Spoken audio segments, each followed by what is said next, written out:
And welcome back to number 10. Now, the government is very fond of saying that no UK depositor has lost a penny of their savings in the current credit crisis. But, as we were discussing with Gordon Brown a little earlier, there are plenty of British investors who haven't been so lucky. Thousands of Brits who put their money for a whole variety of reasons in Icelandic-owned banks in places like the Isle of Man and the Channel Islands have lost their life savings, and they're getting increasingly desperate, as Giles Dinot has been finding out. Just going through the accounts here. Alan and Hazel Bell work out their tax bill from their property company, selling and renting homes in Florida. But they have a huge problem. Their life savings, some £350,000, have vanished. Why? Because all their money was in an Icelandic-owned bank in the Isle of Man. They say the British government, who they're paying their taxes to, is doing nothing to help. And it's the worst possible timing. We started it 20 years ago, and it's been really successful. We've worked hard at it, and this year we were deciding that we were going to retire and enjoy our life. Yes, we opened an account here in Crawley with NatWest when we started our business, and after a short time it was clear that they weren't efficiently handling our dollar business. Things were taking too long and too expensive. We changed. We were recommended to go to the Bank of Boston, who were in London, and they were superb. But 2 years into that contract, and they decided to move back to the States. They did, in fact, recommend that we moved our money to another bank called Singer Freelander. They could have well been in Manchester.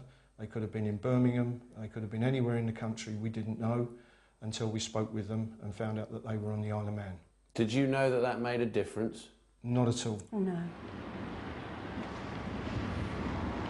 But it does. The Isle of Man is not part of the UK. It, like Guernsey, is a Crown dependency. Though the British government is responsible for its international affairs, it regulates its own banking system. As Politics Show viewers in the Northwest heard last week, it resents being branded a tax haven because UK citizens who deposit there do pay tax to our government, but are not classed as UK depositors.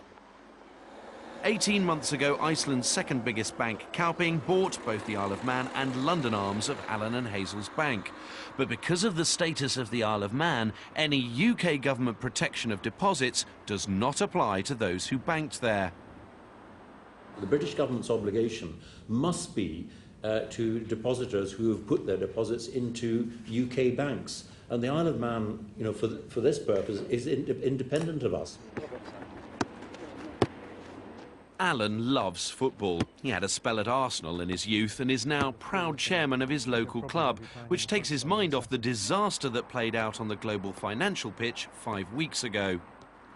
When Iceland's credit crisis bit, the British government acted vigorously to protect UK depositors. In its view, some of Iceland's banks were past saving. In days, the Kauping Singer Freelander London had been declared insolvent.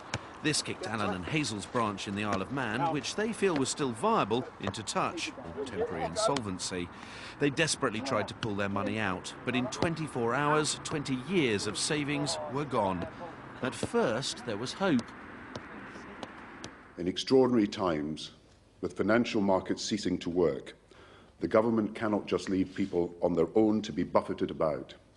For savers, for small businesses and for homeowners, we must, in an uncertain and unstable world, be the rock of stability upon which British people can depend. We've fit all those bills, and we've actually lived here all of our lives. I'm proud to do so. The one thing that we don't seem to have hit is the fact that we, through no fault of our own, are banking in the Isle of Man. Our bank in London closed, and they recommended a bank in the Isle of Man. That's the only reason we're out there. And because of that, I feel we're being treated like something other than a British citizen. I don't feel the government really care. I just feel as though we've been overlooked, that if we don't make too much noise, then we'll go away and they'll forget us. But we're not going to. We're not going anywhere. We're staying here and we're going to fight. Was the UK government wrong to do everything it could to help UK depositors? The government were absolutely right in taking that action. The problem being that they should have stepped in and taken us all, not just a proportion. We are British, we fall into the right categories, and we feel like we've missed the bus, and that's not fair. The government doesn't look like relenting, saying that for people like Alan and Hazel, the solution lies in the Isle of Man and Iceland, not in London.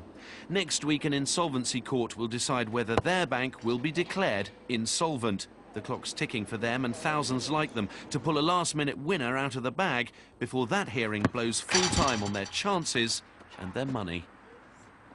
Giles Dinot reporting there, and that's all from this special edition of our programme here in Downing Street. I'll be back in our normal, slightly less august studio next week, but until then, from number 10, goodbye.